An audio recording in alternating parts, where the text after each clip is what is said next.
Hello, everybody. My name is Jennifer Keahey, and the presentation that I'm going to give today draws primarily from a book that I've just finished that's coming out with Bristol University Press later in November. So in this book, I do a longue durée analysis of development and social change, and I use the lens of agrarian transition to do that, and then I also situate my study in a comparative historical case study of post-Soviet Latvia and post-apartheid South Africa. So the first thing I want to talk about is the fact that development is in crisis. This has been talked about a great deal within sociology of development, an organization that I've been involved in. And one of the people involved in this organization, Christopher Chase Dunn, has done some really interesting research looking at the failures of development as we know it today.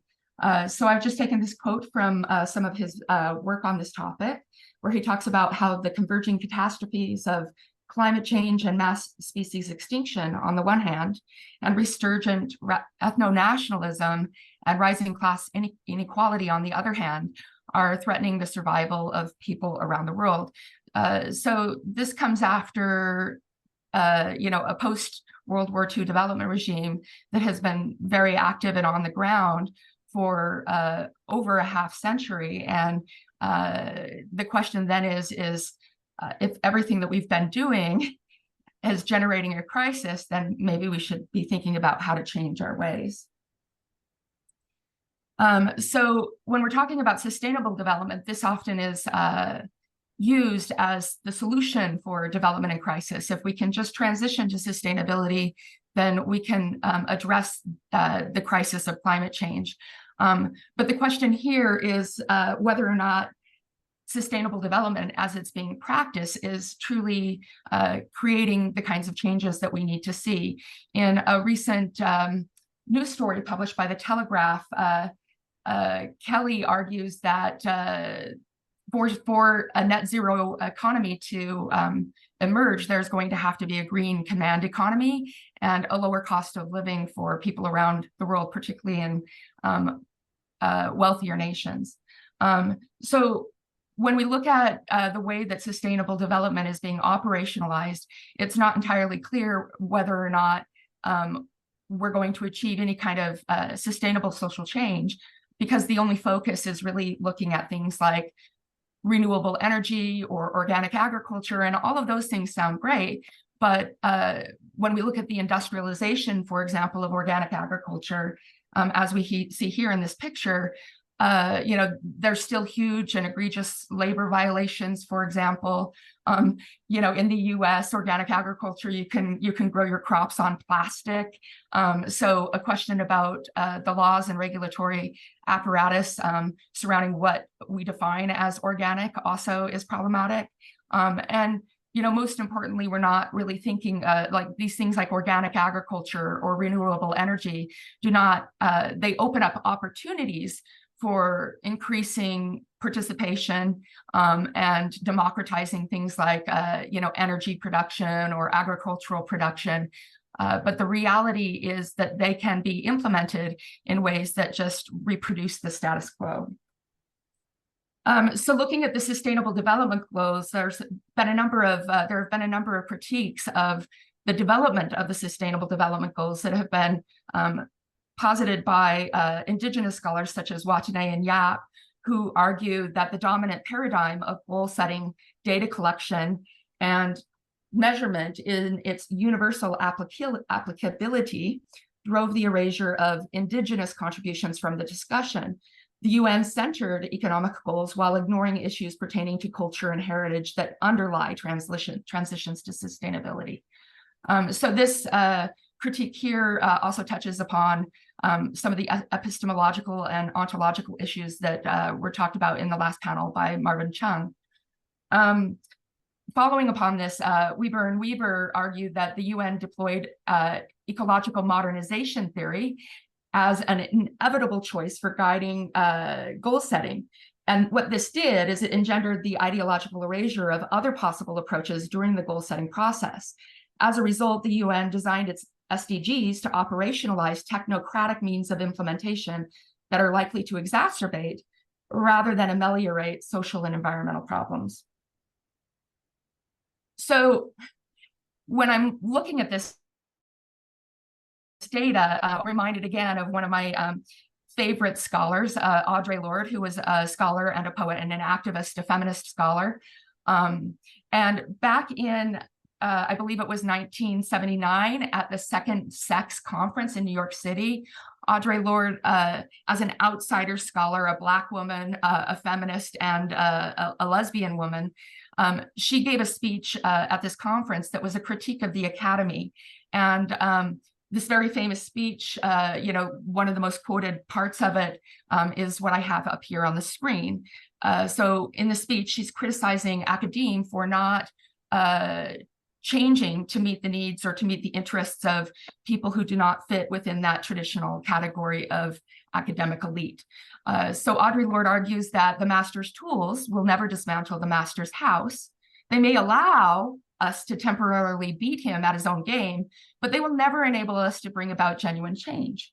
And so when we think about this in relation to the discourse surrounding development and sustainable development more specifically, we can see this happening once again, right? The idea of sustainable development back in the 1960s and 70s was a very radical idea. From the beginning, it centered not just economic issues and not just environmental issues, but also social issues, and focused on addressing poverty as part of the pathway to sustainability, improving democracy.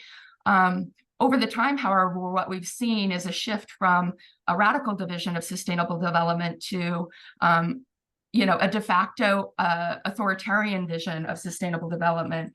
And so in my book, I identify this issue in terms of authoritarian monocultures. So here I'm looking at, or actually I'm building off of Vandana Shiva's excellent work, Monocultures of the Mind. Vandana Shiva is a Indian feminist who has written a number of books on food and energy and water. And she talks about how, so in her book, Monocultures of the Mind, she talks about how the Green Revolution in India, the industrialization of agriculture in India, not just reduced the diversity of species, but it also led to the destruction of local knowledge. And so Vandana Shiva used this term to discuss this. I more broadly define authoritarian monocultures as, hold on here, I think I need to, okay, yeah, I more broadly define authoritarian monocultures as, sorry, my brain has stopped. I more broadly define authoritarian monocultures. I see here where my notes are, sorry. So I more broadly define authoritarian monocultures as the reproduction of top-down systems of practice and varying contexts. I know that that's a little bit convoluted, so let me break that down a little bit better. So when we're looking at the cases of Latvia and South Africa, these cases illustrate how two authoritarian states espoused oppositional development doctrines, but enacted similar practices that resulted in a common lived experience. So here we're talking about the Soviet state and the apartheid state. Both of these regimes modernized in remarkably similar ways. The Soviet Union presented itself as a union of federal socialist republics committed to freeing workers from the shackles of imperialist capitalism. However, in practice, this regime invaded Latvia, which was a sovereign nation at the time, where it installed a collectivized agriculture sector comprised of hyper-industrialized farms worked by displaced people who were brought into Latvia under a policy of Baltic Russification. So when we look at South Africa, it presented itself in a totally different way as a parliamentary republic committed to nationalist capitalism. But in practice, it also modernized by subsidizing the industrialization of a colonial agriculture system worked by internally displaced people who were stripped of their humanity under a system of racial segregation, under a policy of racial segregation. So if they extolled a separate but equal doctrine of capitalist development, in practice, it formalized the racialized and gendered caste system of the Cape Colony.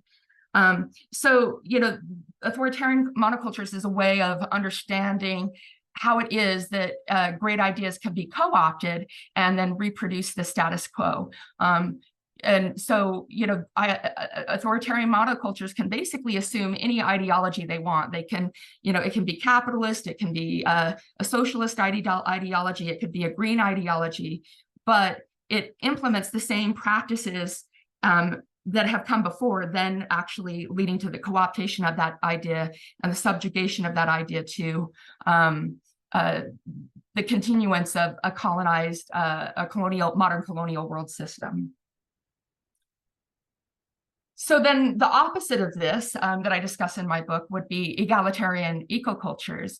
And so in the case of Latvia, the restoration of independence in 1991 led to systemic land reforms and the dismantling of industrialized Soviet agriculture and trade networks. In the wake of these reforms, a generation of Latvian farmers converted agriculture to organic and biodynamic production in a bid to restore Latvia to an ancient tradition of smallholder production on remote and independently operated homesteads, as you can see in the top left corner.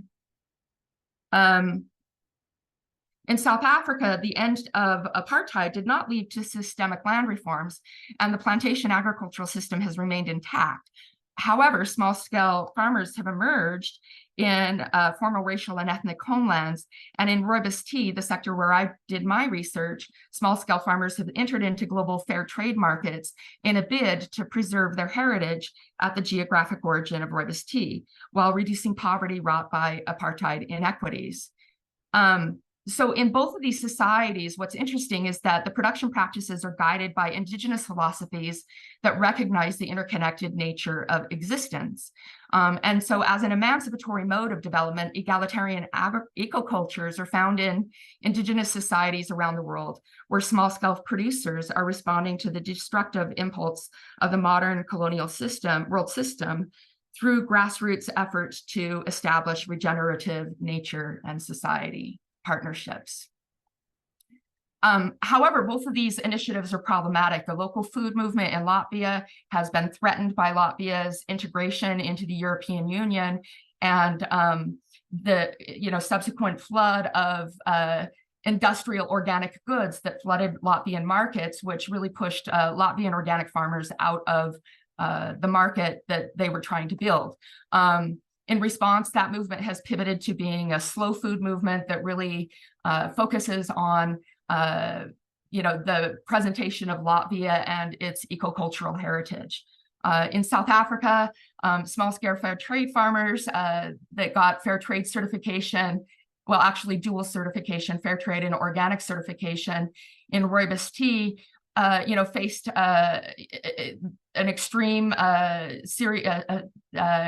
faced collapse after the 2008 broader market collapse. And so what was found was that the South African government was promoting farmers to go into things like fair trade, but was not giving them any kind of protection. So in other words, it was putting them into really risky global markets without actually providing the training needed to navigate that, and that had disastrous effects on the community.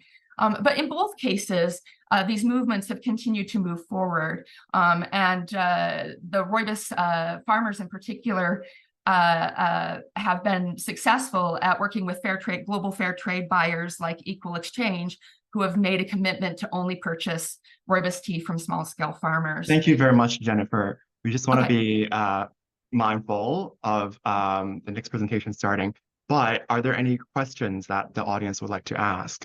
Just a quick question, anything? If not, Marguerite, would you like to introduce the next presenter? Sure, I would. Actually, I just wanted to ask one very quick question. Just talking about the idea of fair trade and risk and not being supported in coming into contact, really, essentially with another authoritarian type of market, right? Dealing within the structure of capitalism. I don't know if there's a quick answer to that, or just whether we're noting it. Yes, there is. So my answer to that is I talk about how small-scale farmers in both countries fought against authoritarian regimes to secure their independence and had similar dreams and visions for a return to small-scale independent farming livelihoods, but found their ambitions thwarted by what I call a de facto global command economy, right? So the global agro-food markets are increasingly, they haven't been recognized formally so much as a command economy, but they are a de facto command economy in practice, in that you have a few very powerful multinational corporations at the top who are defining the terms of how production and trade occur. Thank you so much. It's a really fascinating presentation, and I'm going to look forward to getting the book when it comes out, and congratulations on that. That's wonderful.